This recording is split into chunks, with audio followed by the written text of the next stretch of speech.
Dompet Duafa Sumsel menyalurkan bantuan APD, hand wash station, dan nutrisi bagi tenaga medis kepada Dinas Kesehatan Sumatera Selatan, Rumah Sakit Muhammad Hussein Palembang, dan Rumah Sehat COVID-19 yang berada di Wisma Atlet Jakabaring, bertempat di halaman Dinas Kesehatan Provinsi Sumatera Selatan. Bantuan secara simbolis diserahkan pimpinan cabang Dompet Duafa Sumsel Kusworo Nursidik kepada Kepala Dinas Kesehatan Sumatera Selatan Lesti Nuraini dan Direktur Utama Rumah Sakit Muhammad Hussein Palembang. Kusworo mengatakan, berkat kolaborasi Dompet Duafa dengan masyarakat, dapat menyerahkan bantuan berupa APD, berupa baju hazmat, 2 hand wash station, dan nutrisi bagi tenaga medis dan kesehatan yang berada di garda terdepan membasmi virus corona. Kedepan nantinya bersama masyarakat, Dompet Duafa Sumsel akan terus berikan kontribusi guna menekan penyebaran COVID-19. Hari ini alhamdulillah kami menyampaikan kolaborasi dan dukungan masyarakat melalui Dompet Duafa untuk program cegah tangkal corona berupa 2 unit hand wash station yang kami serahkan ke Dinas Kesehatan dan Rumah Sakit Muhammad Hussein Palembang.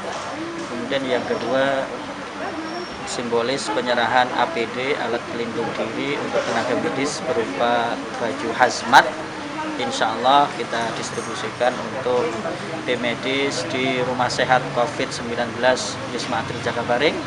Kemudian juga ada sedikit tambahan nutrisi untuk garda terdepan penanganan COVID-19 di Sumsel.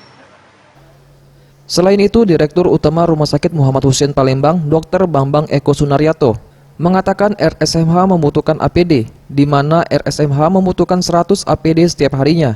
Dan saat ini tersedia 1.300 APD di Rumah Sakit Muhammad Hussein Palembang. Terima kasih untuk teman-teman dari Dompet Duafa yang telah menyumbangkan wastafel untuk cuci tangan bersama APD yang akan diserahkan berikutnya.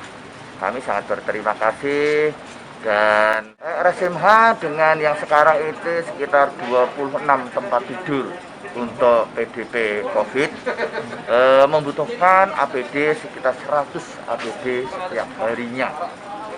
Sekarang kondisi APD kita sekitar 1.300, artinya 13 hari cukup. Tetapi kami selalu berusaha paling tidak persediaan APD untuk 2 bulan ke depan sampai kira-kira pada akhir Mei. Eza PM, Sriwijaya TV.